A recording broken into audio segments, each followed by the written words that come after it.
সুপ্রিয় দর্শক মণ্ডলী আসসালামু আলাইকুম। আমি রাবিয়া সুলতানা ঢাকা থেকে বলছি। চলে আসলাম নতুন আরেকটি ব্লগ ভিডিও শেয়ার করার জন্য। তো দেশ এবং দেশের বাইরে যেখান থেকে দেখছেন আমার ভিডিওটা ক্ষমা সৌন্দর্য দৃষ্টিতে দেখবেন। আশা করি কোনো না কোনো অংশ ভালো লাগতে পারে। আর যদি কোনো অংশ ভালো লেগে যায় অবশ্যই একটা লাইক দিয়ে দেবেন, শেয়ার করতে পারেন, কিংবা একটা সুন্দর কমেন্টস করে ফলোয়াজ করবেন। আপনাদের একটা লাইক আর 10 জনের কাছে পৌঁছে যাবে। শুরুতেই ভাবছেন কেন লাইকটা চেয়ে নিলাম? অনেকেই কিন্তু শুরুতেই একটা লাইক দিয়ে চলে যায়, কিংবা দেখেই চলে যায়, কমেন্টস করে লাইকটা দিতে ভুলে যায়। তার জন্য একটু মনে করিয়ে দিলাম। সকালের নাস্তাটা রেডি করেই কিন্তু খাওয়া দাওয়া সেরে এসে বসে পড়লাম। খুব গরম লাগছিল, তো ভাবলাম একটু এসিটা দিয়ে নিই। যেহেতু বৃষ্টির পর্ব শেষ, এখন আবার রোদ শুরু হয়ে গিয়েছে। তো এসি ছেড়ে একটু রেস্ট নিচ্ছিলাম, কেন জানি খুব বেশি গরম লাগছে, আর আমার বেশি গরম সহ্য হয় না।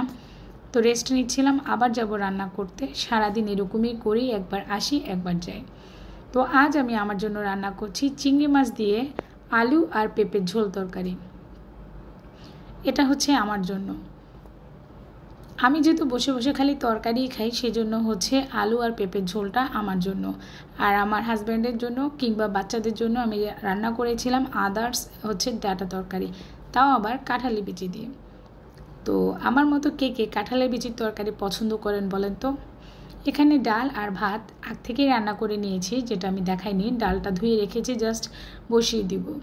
চলুন শুরু করা যাক। এবার কাঁঠালের বিচির তরকারিটা আপনাদের সাথে শেয়ার করছি আমার স্টাইলে। প্রথমে পেঁয়াজ দিয়ে নিয়েছি এবং এতে দিয়ে দিব তেল। পেঁয়াজগুলো আমার ফ্রোজেন করা আগ থেকে। এখন যেহেতু এই বাজারে পেঁয়াজের দাম খুব বেশি, তো সেই জন্য আমার আগ থেকে কেটে রাখা পেঁয়াজগুলো আমি এখন ব্যবহার করছি। এখানে আমি আদা রসুনের পেস্টগুলো দিয়ে নিচ্ছি এবং ভালো মতো নাড়িয়ে চাড়িয়ে নিব। তারপরে হলুদের গুঁড়া, মরিচের গুঁড়া, জিরার গুঁড়া এবং কাঁচা মরিচ যুক্ত করে নিব। সাথে দিয়ে দিব চিংড়ি মাছ। এটাও আমি চিংড়ি মাছ দিয়ে তৈরি করছি। চিংড়ি মাছ, কাঁঠালের বিচি আর ডাটা তরকারি খুব মজার হয়। সেই জন্য এখন আমি দিয়ে দিচ্ছি চিংড়ি মাছ। চিংড়ি মাছ দিয়ে এবার নাড়াচাড়া শুরু করে দিয়েছি। এরপরে যা যা দরকার সব কিছু দিয়ে নেব। কাঁঠালের বিচি তরকারি এই সময় সবচেয়ে প্রিয় তরকারি। অনেকেই কিন্তু কাঁঠালের সিজনে, মানে গ্রীষ্মের সিজনে, কাঁঠালের চাইতে বিচিটা বেশি সংরক্ষণ করে। আর ইদানিং সুপার শপগুলোতে কাঁঠালের বিচি কিনতে পাওয়া যায়। আমি যেহেতু কাঁঠাল গিফট পেয়েছিলাম 3টা, তো সেগুলো দিয়েই কিন্তু আমি কাঁঠাল ফ্রিজে রেখে দিয়েছিলাম স্টোর করে, আর বিচিগুলো রেখে দিয়েছিলাম শুকিয়ে সুন্দর করে। এখন এই যে তরকারিতে রান্না করছি। কাঁঠালের বিচিটা আমি একদিন আগ থেকে খোসা ছাড়িয়ে সুন্দর করে রান্নার আধা ঘন্টা আগ থেকে ভিজিয়ে রেখেছিলাম, যাতে করে কাঁঠালের বিচিটা শক্ত ভাবটা কমে যায়। তো এখন মশলা কষানোর জন্য আমি পানি দিয়ে দিচ্ছি। এরপরে আমি কাঁঠালের বিচিগুলো সবার আগে দিয়ে দিব। তো কাঁঠালের বিচি দিয়ে আমি থামাচাপা দিয়ে রেখে দিব, মানে ঢাকনা দিয়ে রেখে দিব। পাটার মধ্যে আমি কাঁঠালের বিচিগুলো ডলে নিয়েছিলাম। আপনারা চাইলে অন্য কোনো প্রসেসও করে নিতে পারেন, তবে আমি কাঁঠালের বিচির চামড়াগুলো পাটার মধ্যে সুন্দর করে এরকম হাত দিয়ে ডলে ডলে পরিষ্কার করে নিয়েছি। গরম পানিতে ভিজিয়ে নেবেন, তারপরে সেখান থেকে সরাসরি পাটায় চলে যাবেন। তারপরে এই যে বটি দিয়ে কিংবা চাকু দিয়ে এরকম ছোট ছোট করে টুকরো করে নেবেন। তো এবার কাঁঠালের বিচি সেদ্ধর জন্য আমি রেখে দিচ্ছি। আমার নতুন আপু ভাইয়াদের উদ্দেশ্যে বলছি, যারা আমাকে সাব করেছেন এখনও যেতে পারেনি, কিংবা সাব করেছি আমি ভিডিও একদিন দেখেছি, পরবর্তী ভিডিও দেখতে পারছি না, তাদের উদ্দেশ্যে বলছি আমার জন্য ওয়েট করবেন। আমি যদি একটু প্রবলেমে আছি, যেতে পারছি না, ইনশাল্লাহ যাব। আপনাদের ভিডিওগুলো আবার দেখা শুরু করব।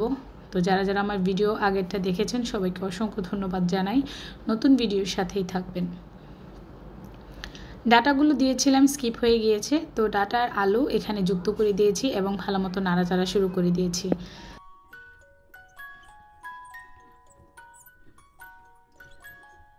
আসলাম খাবারের টেবিলে। এখন খাবার খেতে বসে ওরা এগুলো খাবে না, তো কি করতে হবে? আমি ফ্রিজ থেকে ঝুরা গোছ ছিল সেগুলো নামিয়ে নিয়েছি এবং আমি ঝুরা গোছের একটা ভর্তা তৈরি করব।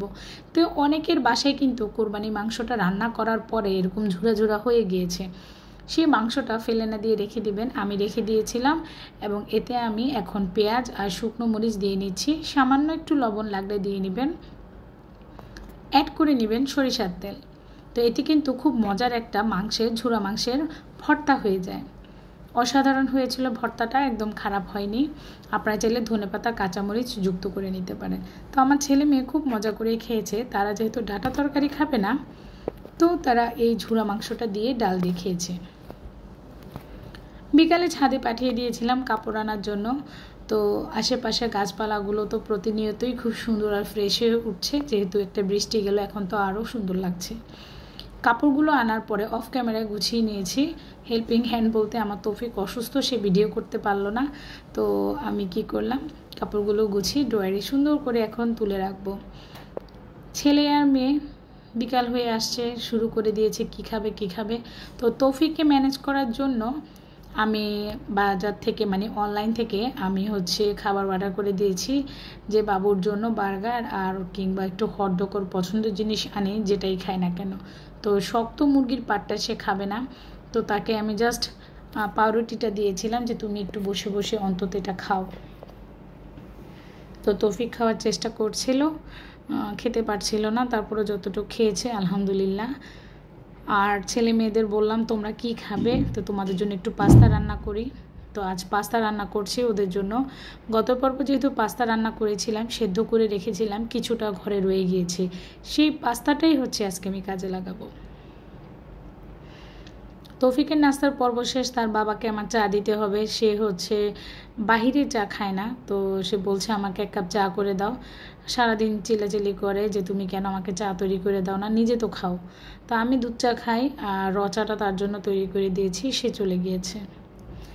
এখন আমি ফ্রেশ কিছু গরুর মাংস দিয়ে 2-3 টুকরো দিয়ে জাস্ট আমি পাস্তাটা রান্না করব। এগুলো ঘরোয়া টিপস।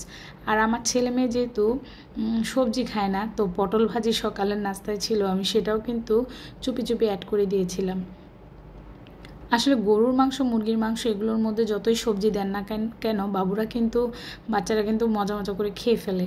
এই একটা সুযোগ ওদের খাওয়ানো। তো আমি গরুর মাংসগুলোকে এরকম ভালো মতো খুন্তি দিয়ে কুচি কুচি করে দিচ্ছি, এবং আলুটাকেও ম্যাশ করে দিচ্ছি, যাতে করে মানে পাস্তার সাথে খুব সুন্দর মিশে যায়। এবার যুক্ত করে নিব একটা ডিম। এই যে ডিম দিয়ে দিয়েছি, এখন নাড়াচাড়া করছি, আর লেগে যাচ্ছে, বারবার সরিয়ে দেওয়ার চেষ্টা করছি। এবং এতে আমি পটল আলুর সবজি দিয়ে দিয়েছিলাম, আর এবার দিয়ে দিব পাস্তা। তো আমার ছেলে মেয়ে খেয়ে বলছে আম্মুর মাথায় যে বুদ্ধি, কোনো জিনিস ফেলতে চায় না, দিলে তো পটল ভাজি খাইয়ে। তা আমি বললাম পাস্তা তো এমনি স্বাদ, এর সাথে ছিল মাংস, আর যদি আমি একটু পটল ভাজি দিই তাহলে তো সেটা আরও বেশি মজা হয়ে যাবে। তো এভাবে আপনারা কিন্তু চালাকি করে বাচ্চাদের সবজি খাওয়াতে পারেন। তো পাস্তা, গরুর মাংস আর পটল মিলে কিন্তু আমার পাস্তা রেসিপিটা খুব মজা হয়েছিল।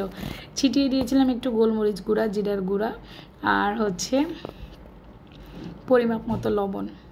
মজাই হয়েছিল। ছেলে বলছে আম্মু সবসময় এমন চালাকি করে। তো বড় ছেলে খেতে বসছে, আমি বলছি তুমি বসো, নিয়ে আসো একটুখানি, আমি আর তুমি মিলে খাই। তো মেয়ের টিচার কিন্তু অলরেডি চলে এসেছে, তো আমি আর টিচারকে দেইনি, যেহেতু পটল ভাজি ছিল। তো আমরা নিজেরাই খেয়ে নিয়েছি। তো ছেলে খাচ্ছে বলে আমাকে কিন্তু দেখাবা না, তা বলছে যে না দেখাবো না, বসো তুমি।